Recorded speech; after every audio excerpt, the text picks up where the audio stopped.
The fourth and final step in your decision-making framework is to decide on a test and commit to it.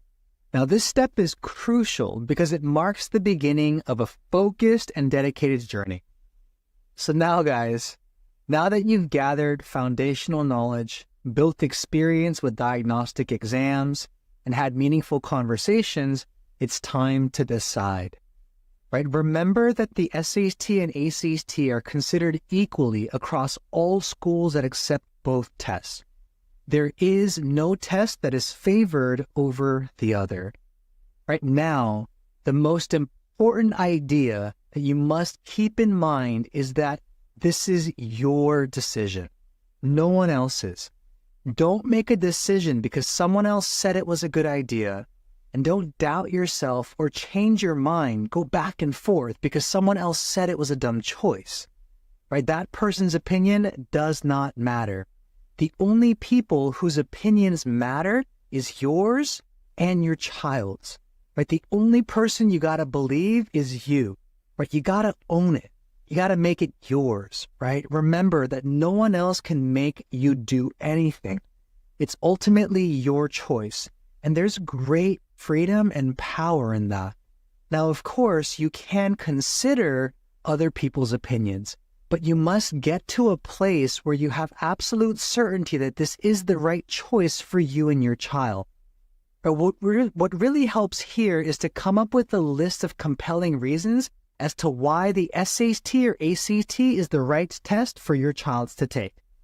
Now, remember here to keep your focus on your child. Right? Compelling reasons are things like, I know my child is extremely gifted in math and science, and those sections make up 50% of the score on the ACT. Plus, my child can gain the skill to improve her speed on the English and reading sections. Sure, it might take some time, and sure, she's a little bit behind now, but I totally believe in her and am willing to support her fully. Right now, reasons that aren't compelling sound like this. My friend told me that her child got a high score on the ACT, and they're friends, and they get the same grades in school, so I think it'll be okay. Or something like, the SAT sounds like it's more popular than the ACT, so I'll do that. Right? Now, the reason you want to have a list of compelling reasons is that there will be times when you and your child will be tested. This is guaranteed and true whenever you do anything that's worthwhile and big. Right? So make sure to take some time to write the reasons that make you feel strong and good, and just trust them. You gotta own it. Okay, now once you've made your decision, it's time to commit fully. So committing to a single test allows for focused preparation.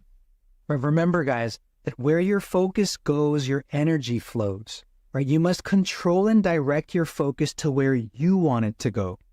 Switching between tests or second guessing the decision is the definition of a split focus and distraction. And it can lead to confusion and decreased motivation and effort. Right? So when committing to your plan, remember this, right? This is the idea of burn the ships. Now, this concept originates from a historical event where there was this commander, right now, who landed on enemy shores. And he ordered his men to burn the ships.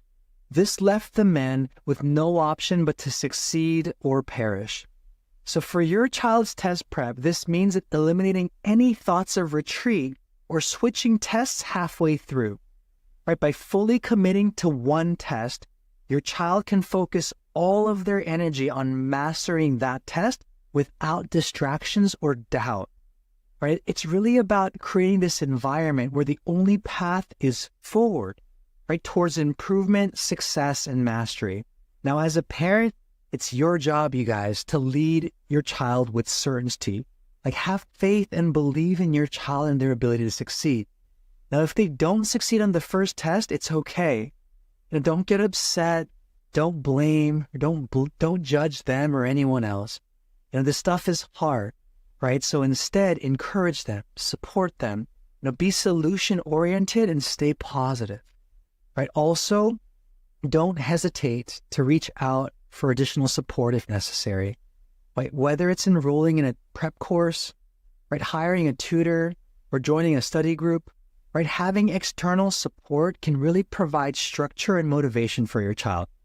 Make sure the support, though, aligns with your child's needs and the test that they're preparing for, right? The right environment, being surrounded by the right people can make all the difference, right? Being surrounded by like-minded people who support each other and work hard can inspire any child to want to get better, right? Also, make sure to avoid environments where it's all about toxic competition. This idea of, I got to do better than this guy because I'm better than him, right? Also, avoid teachers who use fear, discouragement, and intimidation to teach. Think about it, right? Have you ever had a boss who scared the living heck out of you, right? Or told you how worthless you were, or how your work was never good enough? How did that make you feel? Right? Was that the kind of person that you wanted to work hard for? It's the same thing with students, you guys. Remember, they're human, right? Just like you and me. We all have feelings, right? And if you've been watching this video up to this point, you're the kind of human who believes that a person can truly transform their life from a state of joy and inspiration. Now, how do I know that? I know that because that's the basis of my entire message throughout this entire video to you. Sure, there will be bumps and roadblocks along the way. This is always true when we do something hard and meaningful. But we don't have to stay frustrated or stuck.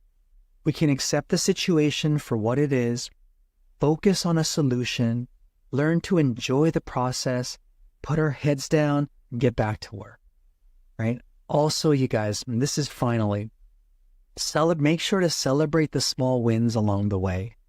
Right? Acknowledge your child's hard work and progress, no matter how small. Right? This not only keeps them motivated, but also makes the journey more enjoyable and a lot less stressful. Right? Deciding on the right test and committing to it is a significant step in your child's educational journey. Right? Now, by following this decision-making framework, you're setting your child up for success with a clear, focused, and strategic approach. Now, if you need more guidance or resources, please, please, please don't hesitate to reach out. The road to success can be lonely, but you don't have to travel it alone. Right? There are parents just like you who've crossed that bridge from where you are to where you want to get to. And there are passionate educators and guides who are on a mission, and I use that word intentionally. They're on a mission to improving the quality of education in this world and increasing the consciousness of education. Now, I and everyone else in this community would love to have you join our community, and we'd love to support you. But it's on you to take that first step, right? So all you have to do, you guys, it's a small step, is simply subscribe to this channel and stay alert for all the incredible resources that are coming your way. Remember to always stay curious and never stop learning, regardless of your age. Guys, again, my name is Jin. It was an absolute pleasure speaking with you. I hope to see you guys soon in that next video. Take care, you guys.